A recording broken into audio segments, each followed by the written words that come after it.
Welcome to another episode of the podcast. If you don't know who I am, my name's Giorgio Genaus. I'm a mindset coach. In this podcast, I'm giving you everything I've got in terms of tips and tricks. These are the kinds of helpful advice that I give my one-on-one clients and my group coaching clients to help get a different perspective on life, no matter what it is, whether it's business, finances, relationships, general mindset and psychology. I'm here to give you what I've got because I know it's probably going to help at least one of you. And that's the point. Now let's get into this topic because this is going to be an interesting episode. Talking about the value of constraints. Now, what do I mean by that? I mean by the value of creating constraints and using constraints to your advantage. See, typically, especially this day and age where we have access to so many things, we assume that access to a wide variety of things, abundance, if you like, is actually our advantage. In my experience, it's actually created a lot of setbacks and disadvantages for people because now that you have access to everything and anything, it kind of makes it difficult to decide what to do with what. Now, that includes your time and your finances. And so what I've found with a lot of people over the course of my career is that people are fighting for the opposite of constraint. They're fighting for freedom. They're working as hard as they possibly can to get all the money in the world because they think that's going to give them freedom. Or they work really hard to try and get themselves into a position of work where they don't have to work as much because they believe that's going to give them a sense of freedom.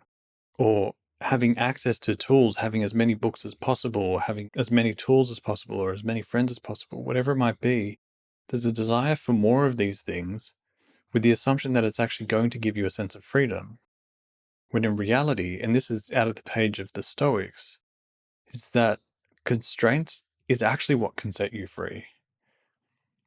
Now, the reason for that is because when you create constraints for yourself or some form of restriction, you're actually pushing yourself into a degree of growth and resourcefulness.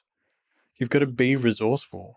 You've got to start thinking outside of the box to start solving the problems that you're trying to solve in your life. Now, usually, most people aren't looking to use constraints to help them become resourceful. They think more resources is the key to freedom. But I haven't found that to be true. Something that wise startup investors will say is that giving a new startup a whole bunch of money or capital can actually kill the company. Because what ends up happening is the CEO thinks, well, the problem that we're dealing with in our company to launch it and grow is that we don't have enough money. And so they get a huge amount of money invested into the business, and that's been poured in. But because they don't have the necessary constraints to actually think creatively and resourcefully about how money and time and resources are allocated within the business, the money gets poured down the drain. It gets put into things that aren't necessarily fruitful. They're not necessarily bringing a return on the investment in the business because they think that if they just pour money into everything, that it's going to be better. But that's the equivalent of pouring gasoline on a fire. That just makes the fire bigger. It's still burning. You don't necessarily want to burn everything just for the sake of getting a flame really big. Because if you can get a hot flame that's dense, that's small, but it's really efficient, that's greater than having a huge, huge fire that's burning as quickly as possible. That's really inefficient. And so we assume that if we just pour more of stuff on, that will be better because it makes things bigger. But constraints actually gets you to think creatively. It gets you to start thinking about, how can I do things more efficiently? How can I use what I've got to get further, as opposed to how can I get more to try and get further? This is a really interesting topic because it's predominantly a mindset issue. It's not a resource issue. Something that I teach a lot of the people that I consult with and my students is that nothing's missing. And this podcast episode isn't really the place to go into that principle itself, but we assume that we need more of something out there. But if you apply the simple principle of nothing ever being missing and that what you need you have, that suggests that You have all the resources you need. You're just not utilizing it. You're not making the most of it to get the most out. It's the equivalent of being given a huge lemon and you're just doing like one tiny little 2-second squeeze. Squeeze. Oh, that's all the juice I can get out of that. It's like, well, hold on a second. You've barely put any effort into it. And because you started to feel a little fatigued, or maybe you didn't have the strength to squeeze the lemon enough, or maybe you didn't have the leverage of a citrus fruit juicer, you're just saying, well, that's it. That's all I can get. And so you throw that lemon out, and then you go and get another one to squeeze for another 2 seconds and get a little bit of juice out. And then you're like, nope, that's it. We're done with that one. Give me more lemons. So the problem to that issue, the solution to that issue is we need more lemons. Is it? Is that what you actually need? Is that the true solution? Or is it that what you truly need is to become more efficient and more effective with juicing your lemons? Maybe you need a lemon juicer. Maybe you need a citrus fruit juicer or a lemon squeezer. Or maybe you need some kind of leverage to help you squeeze more juice out of these fruits or these citrus fruits. So I find that we tend to not spend enough time extracting as much value as we can out of what we have. And the reason for that is because we have access to so many things that very few of us genuinely have constraints. Now, you might feel that in your life you have some kind of financial constraints because you're not earning enough, but that may not necessarily be the case. Whenever somebody has told me they're not earning enough, what I'm usually hearing is I'm spending more than what I'm earning. I'm spending more than what I need to. If you actually become creative with your finances and you start imposing constraints, and there's plenty of content out in the world about how to create constraints with your finances and get really creative about the way you shop for groceries, the way you do date nights, the way you watch movies or get entertainment, culling off subscription services that you're not using but you're being charged for, whatever it may be. And believe me, this is the year to do that as we go into some economic decline. You want to start leaning out some of your finances. You can create fabricated constraints in order to reserve some of your finances. And you'll find that you might start doing things that are free. You might start doing things that require less money, but create more fulfillment and meaning for you. And that's you being resourceful. That's you being creative.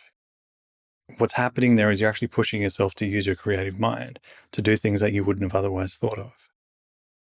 But as a result, you discover things you wouldn't have otherwise discovered because you were too busy seeking freedom and abundance and everything you possibly want instead of just creating constraints and getting creative with it. The value with creating constraints is that we learn what we're capable of. The best analogy that I can give you is that if you think about two people in a dynamic, let's say it's a sales dynamic, one person needs more money and the other person doesn't need any money, and they're both selling. Who do you think actually has more freedom in that scenario? The person who doesn't need any more money or the person who does need more money? Now, we assume that the person who doesn't need any extra money is ultra wealthy, and that's why they don't need any more money. But that's not necessarily the case. I didn't give you that detail. Because the person who doesn't need more money is someone who has decided that they can work within the constraints of whatever finances they have. And they don't feel the need for more money because they're willing to work with the money that they have. It's only if you feel like you need more money that in any financial exchange dynamic, let's say a sales scenario, if you're the person who needs the money and you're making the sales pitch, you have no power and you certainly don't have any freedom. It's the person who's making the financial decision or the person who needs the money the least is the one who has the power. So if you don't actually have a huge net worth for yourself, how do you create financial freedom in that regard?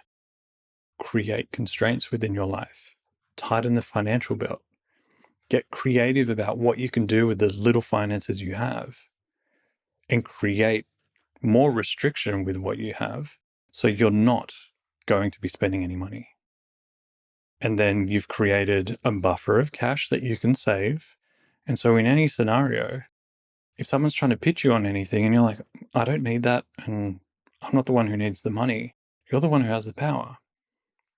And the person who is pitching you on making some kind of a sale might have millions, but they're seeking more because they believe they need more for business growth, for status, for payroll, for whatever it might be. Constraints can actually set us free. Years ago, early in my career, I certainly wasn't making as much as I am today. And initially I saw that as an issue. I saw that as a problem, like it was trapping me. But what I found was when I actually sat down and did the work, I was like, this is probably the most free I'm ever going to feel, because I'm making the least amount that I've ever earned. And most people would look at that and see that as a frustration or a trap or something like that. And I thought, well, no, if I'm able to actually work through and work with the finances that I have today, then if I earn any more money than what I have today, all of that is gravy. All of that is a bonus as far as I'm concerned. And if everything else is a bonus on top of this, and if I'm earning more money, but I can continue to live with these constraints, even though I don't have to, but I get to choose to, I continue to maintain a sense of freedom. So typically what I've done at any stage in my life, as my financial wealth has grown, is I haven't immediately gone and inflated my lifestyle in order to match this new amount of income. Instead, what I've done is I've perpetuated the living circumstances that I was in, which was never dire. It was hygienic, it was safe, like I wasn't living in a rut or anything like that. But I would perpetuate that state for longer than I needed to because I knew I could. And it created a huge sense of freedom for myself. So financially, instead of creating what's known as the lifestyle creep, which is your lifestyle growing to match how much money you're earning, create constraints with your lifestyle and you'll find that you get to experience the same sense of freedom.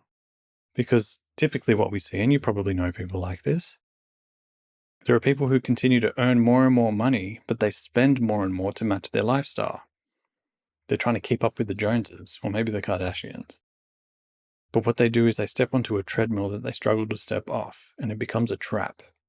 Because now they're trying to spend money on clothing, on trips, on holiday homes, on bags, luggage, shoes, experiences, going to these fancy restaurants, making sure that they're with the in scene, wherever those restaurants, bars, and clubs might be, all because they're trying to keep up with something, which has actually in and of itself become a trap. And this is something a lot of my students and clients have heard me say multiple times, is that the thing that you perceive will set you free is actually a trap. And the thing that you're perceiving as a trap is the thing that will set you free. It's a total paradox, and I could do a half-day seminar just on that one quote.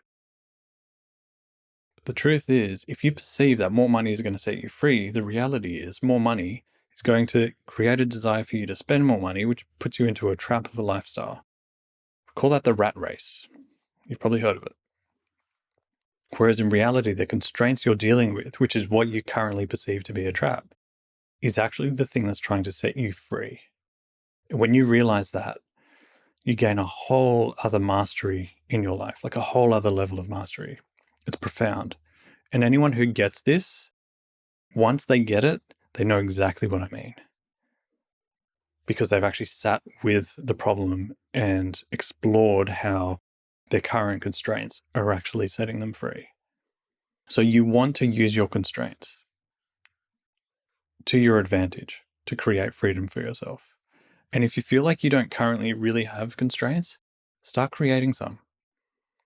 Create constraints with your time. Are you being too liberal with your time? Are you spending too much time on various tasks or projects?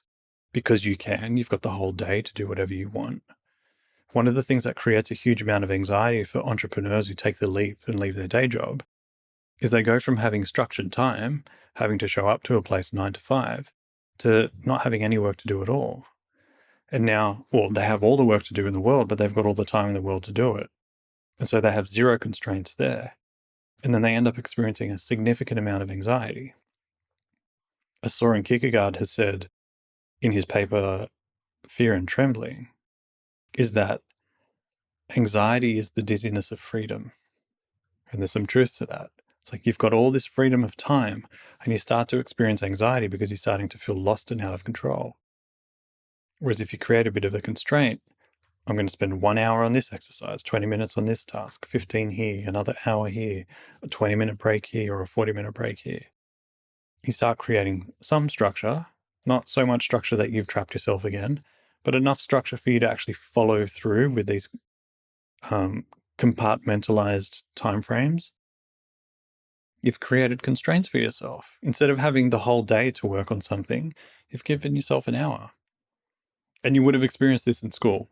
You've been given two or 3 weeks to get an assignment done. You don't do any of it. And then the night before you cram. You've artificially created a constraint for yourself because you were given 2 or 3 weeks, but you used only a few hours to get it done because that was the few hours that you had left.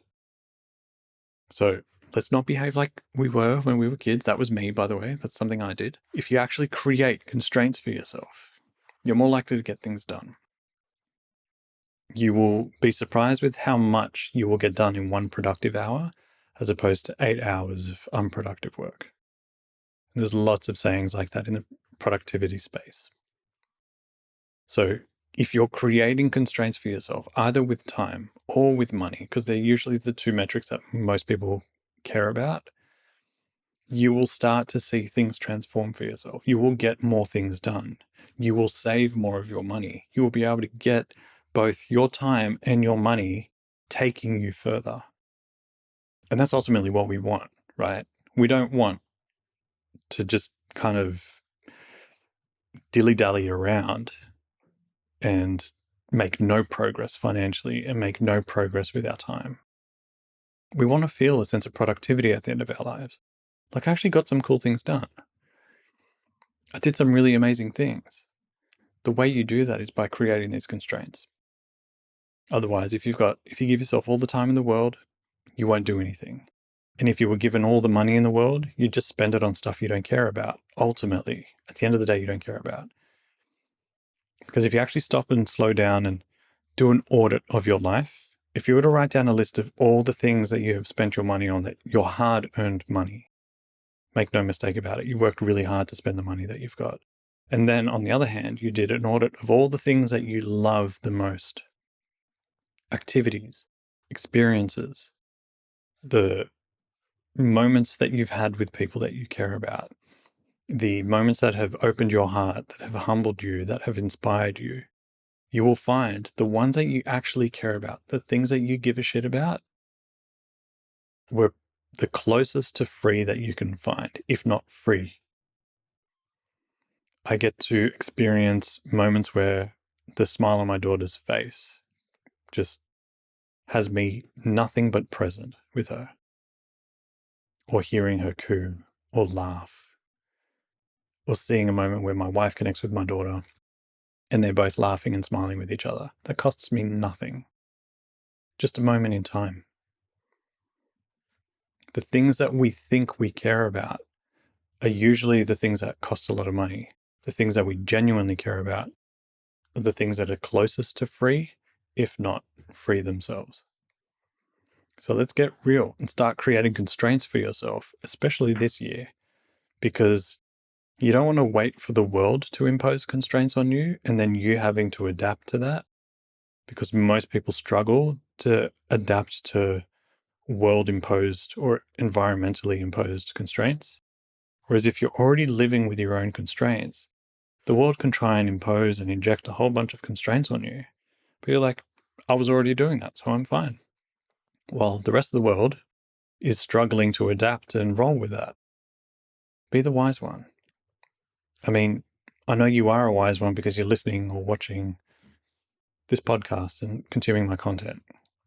This isn't for everybody. This is for the people who know they are different, who believe that there's something more to kind of tap into with life. And there's another perspective that most people aren't getting. If you're here, I know that you would take this tip and use it to your advantage. So create some kind of constraint for yourself. Try it for a week, then try it for 2 weeks. Give it a go for a month. You'll be surprised by what you learn. And you'll be surprised about what you're capable of achieving and how far you're able to take what you have into wherever you want to go in your life. So if I can give you one tip that's going to last a lifetime, start creating constraints and continue to use them even when you don't need to, and you will have mastered the game of life far beyond what most of the population out there in the world will do. Everyone's fighting for the opposite of constraints. So if you're standing in the middle of the crowd creating one, you've mastered the game. And that's what we're here to do. Play the game, enjoy it, and master it in the process. So I hope that was helpful. I hope you go and execute and you start creating some constraints for yourself intentionally and start setting yourself free by using your constraints. Even though it's paradoxical, it's one of the things that's going to set you free. Give it a go. And please make sure that if you are getting value from these podcast episodes, the only thing that I ask is that you leave a review or share the content with people you know. That's what helps get this message out. And that's what we're here to do, to get this to as many people as we can who we know need it, because that's the only way they're going to find us. Anyway, thank you for tuning in. Thanks for being here. I appreciate you. I love you. I'll see you in the next episode.